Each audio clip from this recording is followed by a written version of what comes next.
Hello, and welcome to this midweek reflection from DKR United. We're so glad you tuned into this video. To make sure you don't miss any of our new uploads or live streams, be sure to click the subscribe button. We have a lot of great content coming up, and we don't want you to miss out.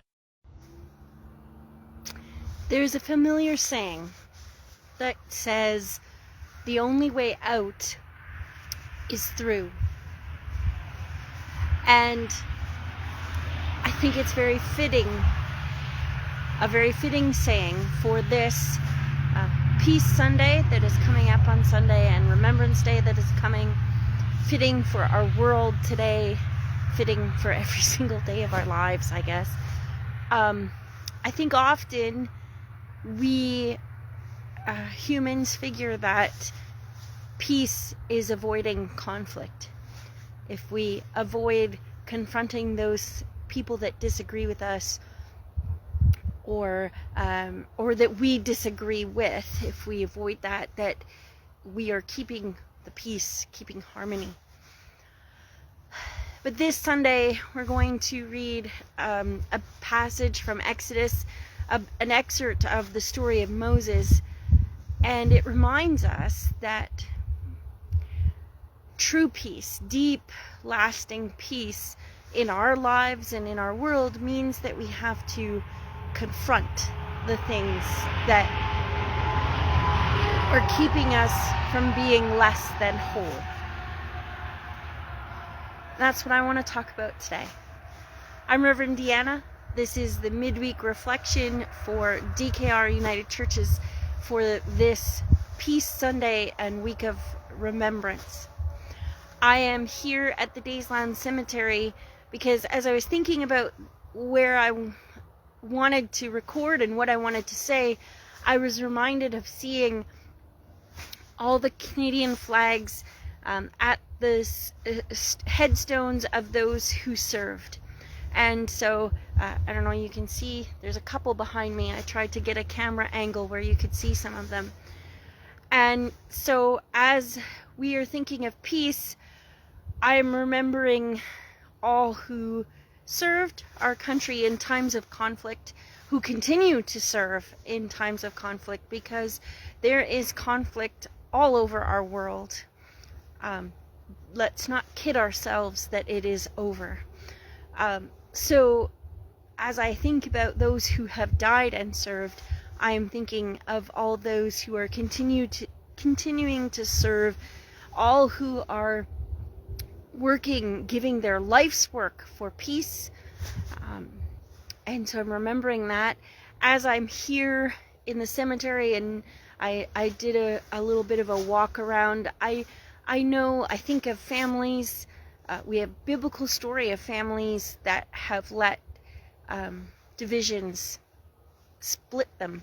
And I think of families here that have maybe taken that conflict in their family to their graves, and because of not confronting it.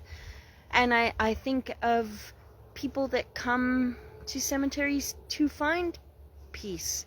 They can be very peaceful places. As I stand here under the shade of these coniferous trees, it is other than the traffic going by, it is a very serene setting. Peace in our lives, peace in our churches, peace in our communities, peace in our world. It's very poignant for me today.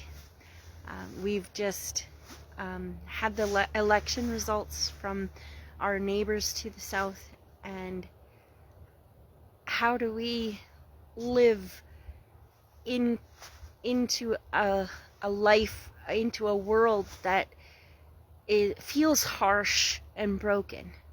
And how do we strive for peace in a time where simply holding a different opinion with somebody can be so incredibly divisive? And so I've been taking comfort in hearing others say that we can't turn away from the pain. I know there's grief in my life that I need to deal with, And so I'm sure there could be in yours. And I know from the work that I do, and that suppressing that grief doesn't help us heal. But does that mean that we do it? And it's not, and so once we can deal with that grief, then we're more in a place, we have more energy, we have more graciousness for the world around us. So this is my challenge to you, that we all need to do our own work to confront the grief that we carry, to confront conflict or discord that is holding us back from wholeness. And when I say confront, I don't mean I mean confronting with love and grace, both for ourselves and towards others. Maybe saying, hey, can we sit down and talk? Maybe journaling, maybe seeking professional help, mediation. There's many ways of confronting grief, trauma, discord, so that we can work towards peace in our own beings, and that will help us get along better with our neighbors, in our community, confronting some systemic stuff in our communities, in our churches. Our church has 40 days of anti-racism.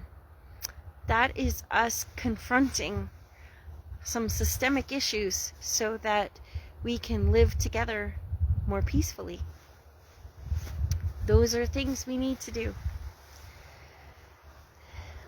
I mentioned a story of Moses.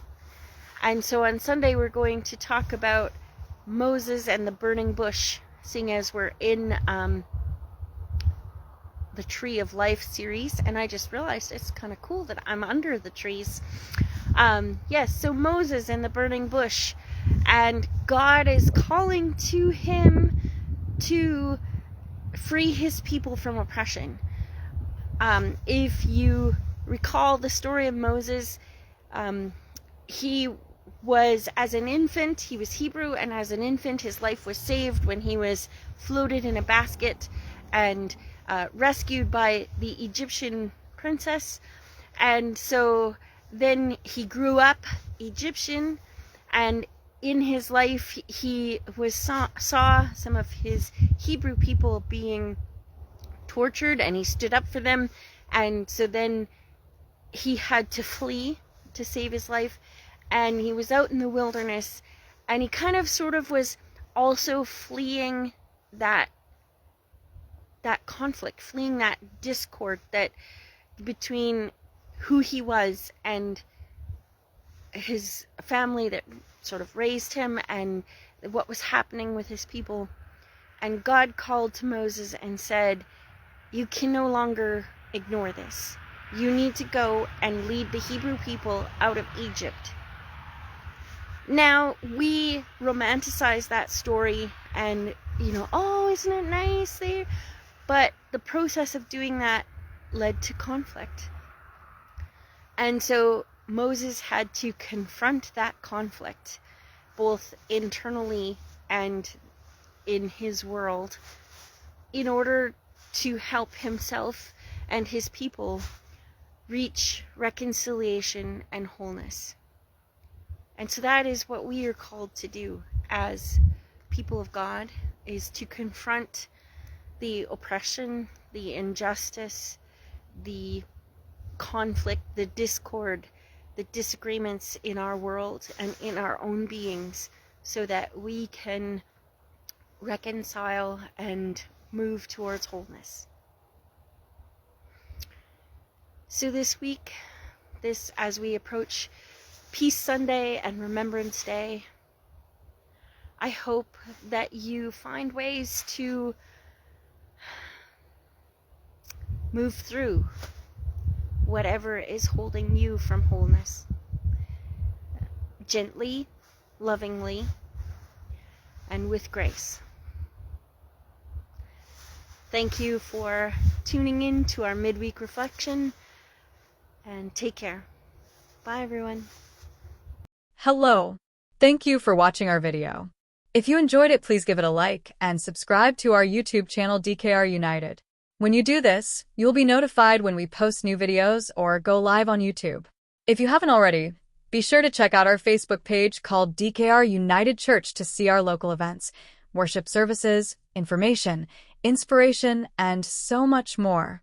Join us for a worship service on Sunday, November 10th at 10:30 a.m. in either Rosalind United Church with Rev Deanna or in Killam United Church with a lay leader.